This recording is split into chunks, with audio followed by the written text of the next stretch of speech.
So this is the new Gmap software available exclusively on the iPhone, and it's very pretty, it's very succinct, and it does a lot of things that other GPS software doesn't do. The basic screen has Where To, View Map, Route, and Route option. If we click Where To, we can choose from a whole different host of different types of places to go. Not just simply the address, as most GPSs are, and the POI, but you can also even enter a zip code if you know just the zip code that you're going to, the name of the city that you're going to, a phone number of where you're going, coordinates, or emergency. Emergency is interesting. You have the nearest police station, nearest fuel, nearest hospital, nearest car, nearest bank, and nearest ATM. So if you need something in a pinch and you don't know what kind of fuel facility is nearby, or what the name of the police station is, or what town you're in, you just click police and it comes. Let's try that. Click police, and boom, immediately the nearest police precinct in Manhattan immediately pops up on the screen. You click go, and you're there in 3 seconds. We're on the map screen now, which has a variety of different views.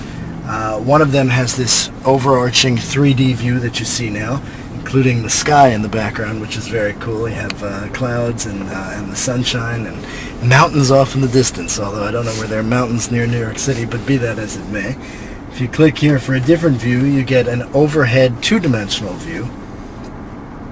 And in the alternative, you try one more, and this just shows you where directly due north is. It shows you that uptown is not really due north in Manhattan. You got the name of your street at the top of the screen that tells you where you are now. On the bottom of the screen, and at the top shows you the intersection that you're at, and the direction of the turn that you have to make, very clearly laid out in a big, bold, colored directional arrow in the upper right-hand corner. If we go back to the main menu, route option gives us a variety of different choices, of course fastest and shortest, but there are two other very interesting features here. One is called the AI route, for artificial intelligence, and what that is if you have a particular route a particular destination that you travel to frequently, and you go in a manner on a course that differs from what the GPS would, from what Gmap would normally direct you to do, Gmap will actually learn from the way that you drive what your preferred route is if you put on AI, and direct you to go that way that you prefer to go, even if that way is not the way that the software is programmed to take you, which is a very interesting and scary feature, that it can learn human behavior that well. Then you have scenic route if you want to choose the most deliciously pretty bucolic way to drive, not necessarily the fastest or the shortest. You have the option of car or truck, so that if you're in a truck you can avoid going on parkways or other types of roads where cars are prohibited. And then a series of other options that you can choose as well, whether you want U-turns, toll roads, highways, even carpool lanes you can avoid or you can take, or unpaved roads as well. Very interesting array of choices. If we go again to the POI menu, we will see not only can you type in the name of a point of interest that you're familiar with nearby, but you can choose a category of POIs as well. And you can put in part of a name if you're looking for any particular type of product. Like, for example, if you want coffee, but you don't know where there is a coffee shop nearby or what the name of a coffee shop might be, you enter into the keyword search, you type in the familiar iPhone keypad, COFF, you don't even need the whole word, and search. And it's now searching anywhere within 8.5 miles in a variety of towns surrounding where we are right now in New York, and instantly a whole series of stores in which the word coffee appears in the title pops up on the screen. So you can search both by pre-established category.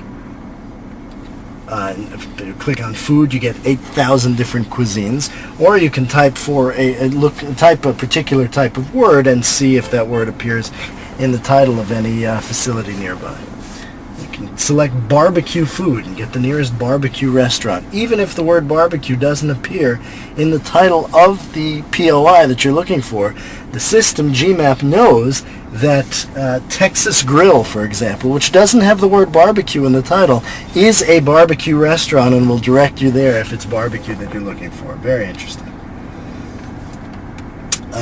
What else? Nearest parking facilities, which is very, very convenient when you're in Manhattan and it's illegal to park everywhere.